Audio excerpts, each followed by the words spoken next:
আলোর ট্যাবলো, সুন্দর সুন্দর কিছু উপস্থাপনা তারা অতি সম্প্রতি চন্দননগরে নিয়ে গিয়েছিলেন শোভাযাত্রায়।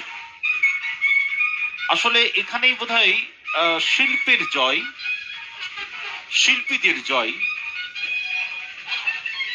যে যে এলাকারই মানুষ হন না কেন, তার যে শিল্প ভাবনা, তার যে শিল্প নৈপুণ্য, সেই শিল্প ভাবনা, শিল্প নৈপুণ্য, তার সৃষ্টিশীলতার মধ্যে দিয়েই তো তাদের পরিচয়, তারা পরিচিতি পান।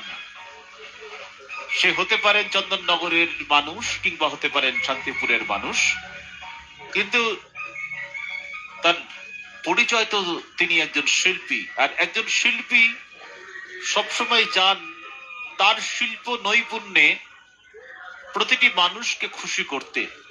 এই যে হাজারো দর্শনার্থী, লাখো লাখো মানুষের ভিড় এই শান্তিপুরের আজকের এই শোভাযাত্রায়, তারা যে আনন্দ পাচ্ছেন, এটাই কিন্তু শিল্পীর সার্থকতা। তার তৃপ্তি কিন্তু এখানেই যে মানুষ গ্রহণ করছেন তার এই কাজ এবং তারা আনন্দ পাচ্ছেন এই কাজ দেখে।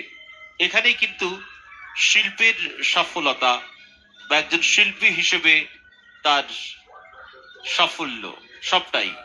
ভারত মাতার ক্লাব দেশমাতৃকার আরাধনা করেন, ভারত মায়ের আরাধনা করেন। আমাদের মা, আমাদের ভারত মা। আমরা সমগ্র ভারতবাসী যে মায়ের আশ্রয়ে রয়েছি, আমাদের এই ভারত মা, সেই মায়ের আরাধনাই ভারত মাতা ক্লাব, তাদের এই আরাধনা চলে আসছে শান্তিপুরের রাসযাত্রায় দীর্ঘদিন ধরে।